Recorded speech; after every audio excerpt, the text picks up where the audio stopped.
People may come in here with heads hung low or frantic from their day, and at the end of the session they're usually beaming.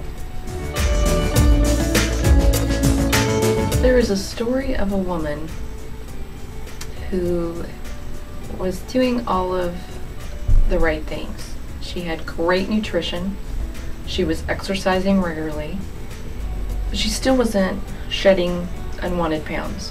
In her childhood, an uncle said, "You're so skinny a strong wind would blow you away."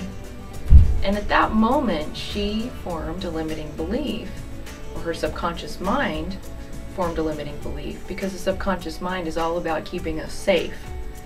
And at 5 years old, she didn't have that filter to understand joking and joshing versus reality.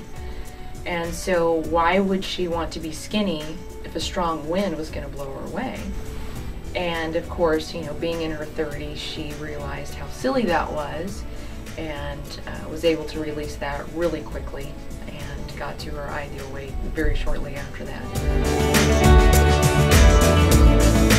Another instance of a testimonial would be a gal who was extremely afraid of heights, and she traced it back to a childhood trauma with her brother and a roller coaster.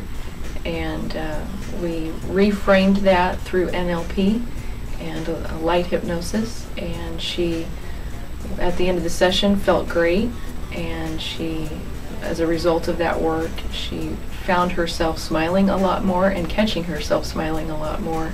And about 10 days after her session, she was in Hawaii and jumped off a cliff next to a waterfall because her son really wanted her to do it, and it was a family outing, and so she conquered her fear.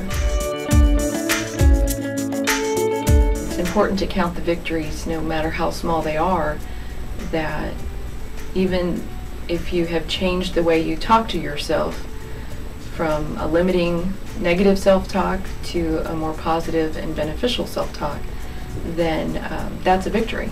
And when you start counting your victories more often, more victories are going to come.